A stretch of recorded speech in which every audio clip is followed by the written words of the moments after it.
All right, guys, so before we start section 3.3, are there any questions over any of the assignments thus far? Yes? Yes.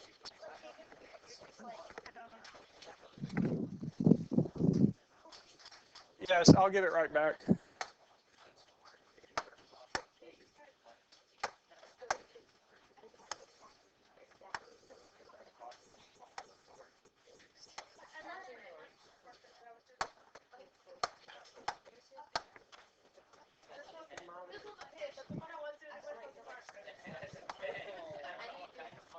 Yep.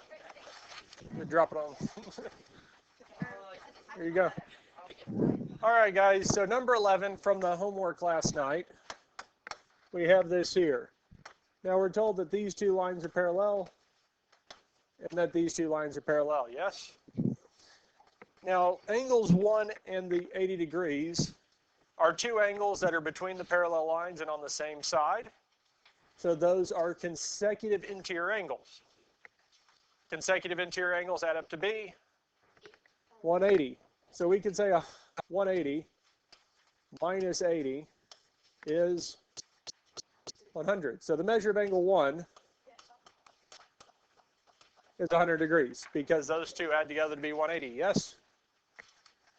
Well, we could say the same thing with 80 and 3. So the measure of angle 3 is 100 degrees because they are two angles between parallel lines, so they're consecutive interior angles, so they add together to be 180, yes? So we've said that this is 100 degrees. This is 100 degrees. Well, these two here are consecutive interior angles also. So we could take 180 and subtract 100 from it and get 80. So the measure of angle 2 is, because they're consecutive interior angles. Okay, you can just set it on my computer.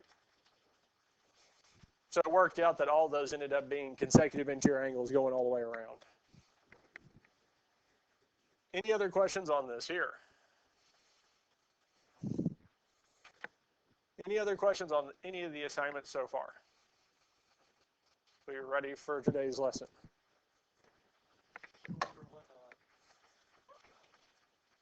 Corresponding angles, alternate interior angles, alternate exterior angles, and consecutive interior angles. These are all the ones that we've had so far, yes? No, that's all we have. I mean, we also have consecutive exterior angles. Now, corresponding angle converse. What we said yesterday, if two parallel lines are cut by a transversal, then the corresponding angles are congruent, yes?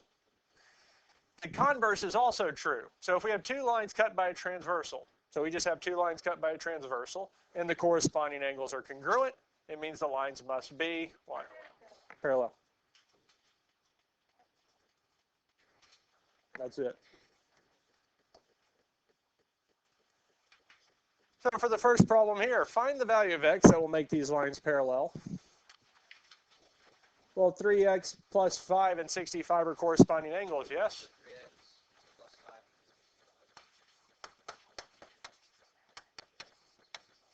Because if these lines are going to be parallel, these two angles have to be the same value. So we just need to find out what value of x is going to make 3x plus 5 be 65. So the first thing we can do is subtract 5 from both sides, which will tell us that 3x is equal to 60. One step ahead. Yes. Then we divide by 3. Now, x is 20.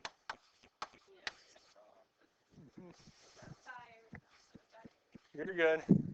If I don't watch myself, I will put the answer ahead of where I'm going. I've done it time and time again. Because instead of dividing by 3, I'll put divided by 20. Because I know what the answer is, but I'll put it a step ahead. But again, that's it. That's all we have to do for this here. Questions on this here?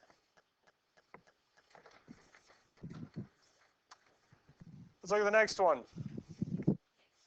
Consecutive exterior angles. So these two angles have to add together to be what? 180. Consecutive exterior angles add together to be 180. So we're saying 4 times x plus 5 plus 72 is 180. Well, the first thing we can do is use our distributive property. We can multiply through by 4. 4 times x is, and 4 times 5 is 20, plus 72 is 180. 20 plus 72 is 92 is equal to 180. Yes, so we need to get x by itself, so we would minus 92 from both sides.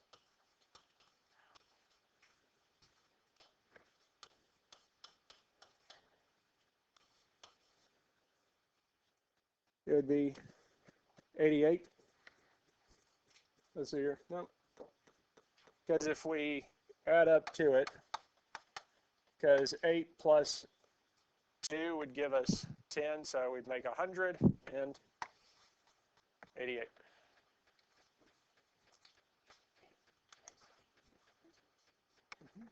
Last but not least, we would divide by 4.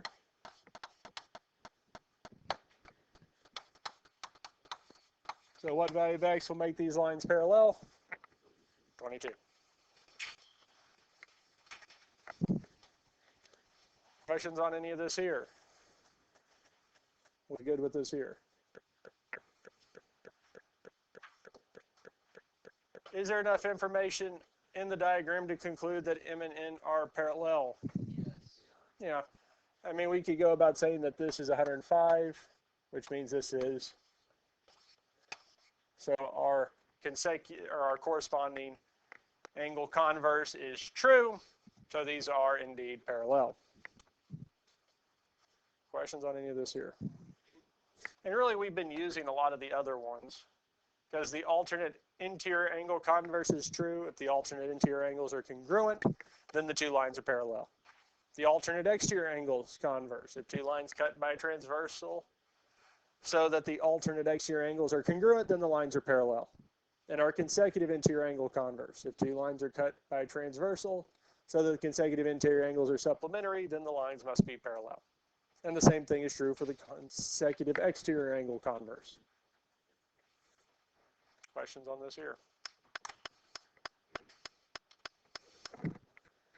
So, you don't have to follow along with this here. I don't know if this is in the notes. It is.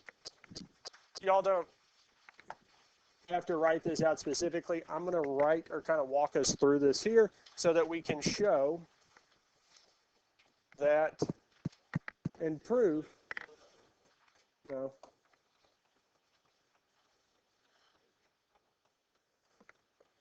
because we always start with the given. And again, I told y'all really chapter 2 was the last time we do proofs, but y'all are going to have to do them. I'm still going to walk through proofs with y'all so that you can see that it's true. I can prove to y'all that it's true. And again, we always start with what we want to prove.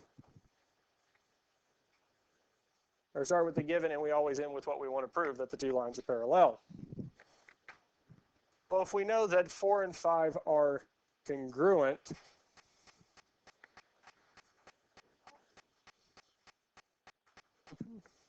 because they are alternate interior angles. Now, we're not going to use the alternate interior angle converse because that's really what we're wanting to prove, that that is true and that does work. But what we can say is that 1 and 4 are congruent because of vertical angles. Congruency theorem, vertical angles. Now, the one proof that we've had so far is our consecutive interior angles are congruent, yes? Now we've been able to say that, well, I know that 1 and 4 are congruent and 4 and 5 are congruent, so I could say 1 and 5 are congruent, yes? That's just transitive property. Because if I take two statements and I can make a third, that'd be our transitive property, and here would be angle congruency, or we can say congruency. So we do have that 1 is congruent to 5, yes? Now the one property that we did have from the start was corresponding angle converse. Corresponding angle converse states if two lines cut by transversal so that the corresponding angles are congruent, then the lines must be parallel. So we have this here. Questions on this here? No, and it's just, that's it. Really, we're not going to see much of the proofs again. All the proofs from here on out are more for me to show you that the theorem works, how it works, and how we can show that this is true. You're not going to have to prove any of these ever again.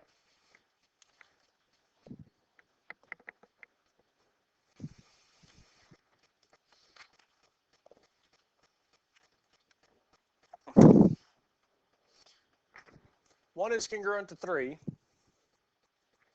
Prove P is congruent to Q. Well, 1 is congruent to 3, yes? What do we know about 1 and 2? 1 is congruent to 2, yes? Because of our bending angle, and I'll move out of the way. Converse, because the corresponding angle converse states, well, we don't even need corresponding angle converse. It's just corresponding angles. Because we have two parallel lines cut by a transversal, so the corresponding angles are congruent, yes? And we've already been told that 1 and 3 are congruent, yes? So what can we say? That 2 is congruent to 3. Transitive. Because it's our transitive property.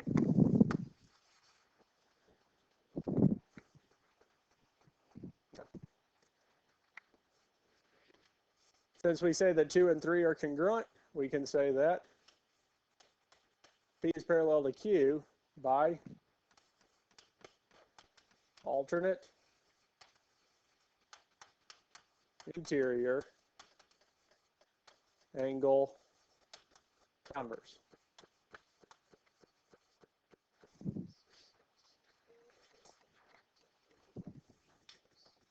Parallel to Q. Because the alternate interior angle converse, if two lines are cut by a transversal, such that the alternate interior angles are congruent, the lines must be parallel. Because the only way that the alternate interior angles can be congruent is if the two lines are parallel. That's the only way that this works. Does this make sense how this works?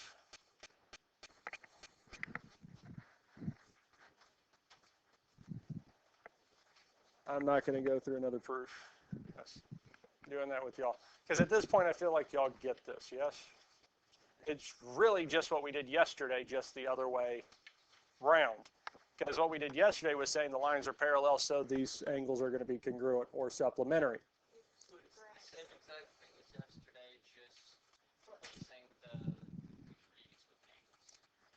Now we're saying what angles are going to make the lines parallel. Because yesterday we were given the lines are parallel. Now we're wanting to show that the lines are parallel. Just a little different, just the order's flipped. Yeah, essentially the same thing. Just this time we're saying what angles are going to make the lines parallel instead of, since the lines are parallel, what are the angles? Now this here, the transitive property of parallel lines. If two lines are parallel to the same line, then they're parallel to each other. Yes. If P is parallel to Q and R is parallel to Q, well, P has to be parallel to R.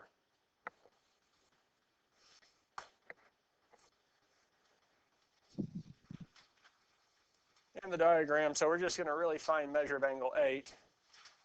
So it says P and Q are parallel, and Q and R are parallel. So we can say what? P and R are parallel to each other. It is 115 degrees in number 8, angle 8. Are they congruent? No. They are consecutive exterior angles. Yes. Because we know that these two angles are going to be 115. So we can subtract 115 from. So the measure of angle 8 is in a lot of these here, especially when we have 3 lines, you can go on and fill in what we know is congruent. So we have that those two are 115. Angle 8 and 115 do make a straight line, so they have to add together to be 180. And that is it for this one here. Questions on this here?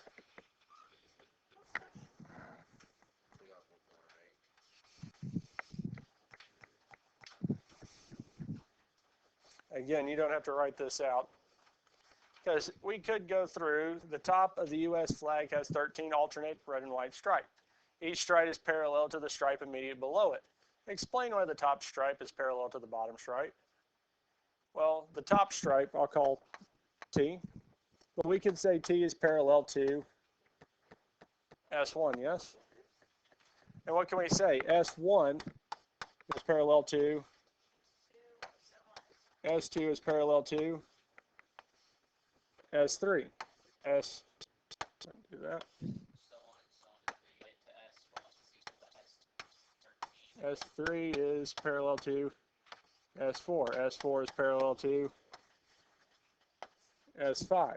S5 is parallel to S6. S6 is parallel to S7. S7 is parallel to S8. Where are we on to? 13. S8 is parallel to S9. S9 is parallel to S10. S10 is parallel to S11. S11 is parallel to S12. And S12 is parallel to S13, yes? You can say S13 is equal to S1. After all of that. So,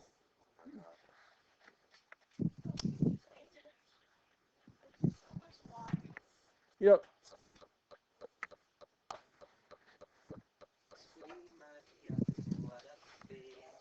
That's it.